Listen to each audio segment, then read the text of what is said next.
Saudara-saudara sekalian, kita seringkali mendengar atau biasanya di dalam lingkungan kita sering menyebut kata pemimpin.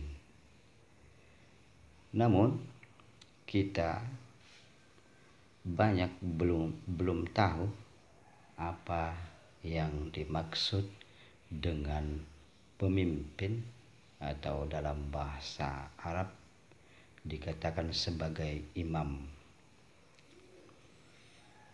Karena kadang-kadang kita, orang yang menduduki suatu jabatan, orang yang diberikan amanah pada suatu kedudukan, maka itu yang kita sebut pemimpin. Karena yang banyak di dalam kehidupan ini adalah pejabat atau pemangku.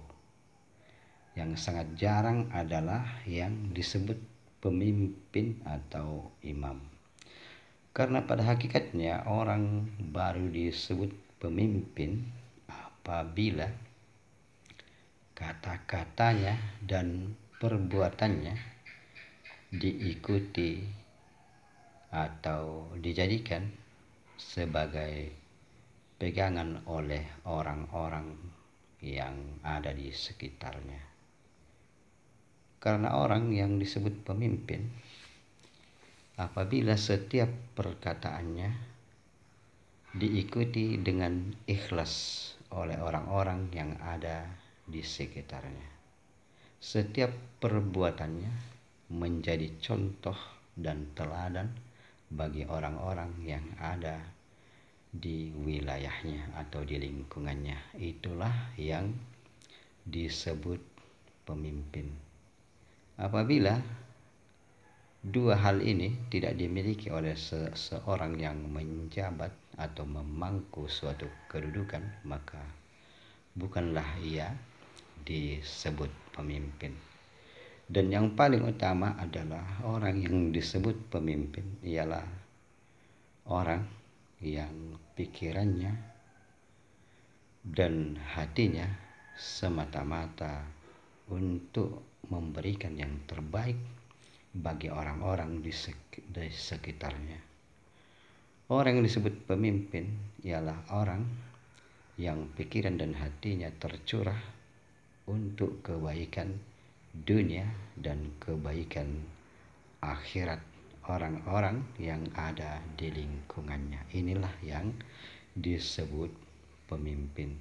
Inilah yang disebut sebagai pemimpin yang sempurna. Karena kalau seseorang yang diangkat menjabat suatu kedudukan atau orang yang dipercayakan pada suatu amanah, lalu dia cuma memikirkan urusan dunia orang di sekitarnya, maka belumlah ia sempurna menjadi seorang pemimpin. Pemimpin yang sempurna ialah orang yang memikirkan bagaimana kebaikan dunia orang di sekitarnya dan lebih-lebih kebaikan atau menunjukkan jalan kepada kebaikan akhirat orang-orang di sekelilingnya. Inilah yang dilakukan oleh para nabi dan rasul dan para khalifah terdahulu yang memang membawa amanah itu sebagai tanggung jawab yang harus dipertanggungjawabkan kepada orang-orang di sekitarnya, terlebih-lebih kepada Allah Subhanahu wa Ta'ala. Demikianlah saudara-saudara sekalian, makna atau hakikat seseorang dikatakan pemimpin. Dan mudah-mudahan Allah Subhanahu wa Ta'ala memberikan kita seorang pemimpin yang dapat menunjukkan kita kepada kebaikan kita di dunia dan di akhirat.